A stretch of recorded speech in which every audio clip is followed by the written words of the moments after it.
Supreme court ఇచ్చిన SC వర్గీకరణ తీర్పు తర్వాత ప్రభుత్వం నియమించిన ఏకసభ్య కమిషన్ తన నివేదికను ప్రభుత్వానికి అందజేసింది.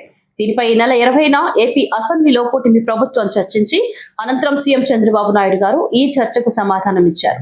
ఇందులో ఆయన ఎస్సీ వర్గీకరణకు ప్రభుత్వం అనుకూలకంగా ఉందని ప్రకటించడం నిజంగా హర్షణీయం.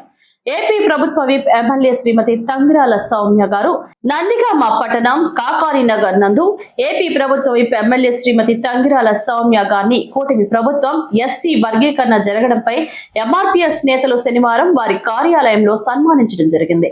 తంగిరాల సౌమ్య గారు మాట్లాడుతూ 30 ఏళ్ల సుదీర్ఘ పోరాటం మన జాతికి దక్కిన ఫలం. ఈ ఉద్యమానికి అన్న మందకృష్ణ మాదిగ గారు ఆజ్యం పోస్తే ఆ పోరాటం సాకారం చేసింది మన ముఖ్యమంత్రి వర్యులు నారా చంద్రబాబు నాయుడు గారు.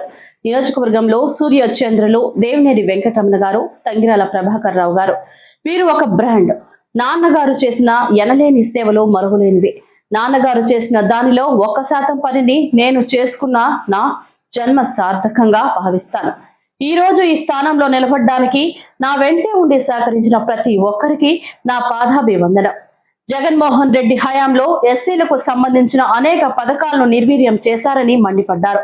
ఎస్సీ వర్గీకరణ కోసం టీడీపీ మొదటి నుంచి కట్టుబడి ఉందని తంగిరాల సౌమ్య గుర్తు చేశారు. ఎస్సీ వర్గీకరణ సమస్య ఎప్పటి నుంచో ఉందని, గతంలో టీడీపీ ప్రభుత్వం ఉన్నప్పుడే తాము కేంద్రానికి ఈ మేరకు ప్రతిపాదన చేసి పంపామని సౌమ్య గుర్తు చేశారు. గతంలో మందకృష్ణ మాదిగ చేసిన పోరాటాన్ని గుర్తించి కూటమి ప్రభుత్వం దీనికి అనుకూలకంగా నిర్ణయం తీసుకున్నట్లు తెలిపారు. అలాగే గత ఎన్నికల్లోనూ జిల్లాల వారీగా ఎస్సీ వర్గీకరణకు మద్దతుగా తాము నిర్ణయం తీసుకుని వెళ్లామన్నారు.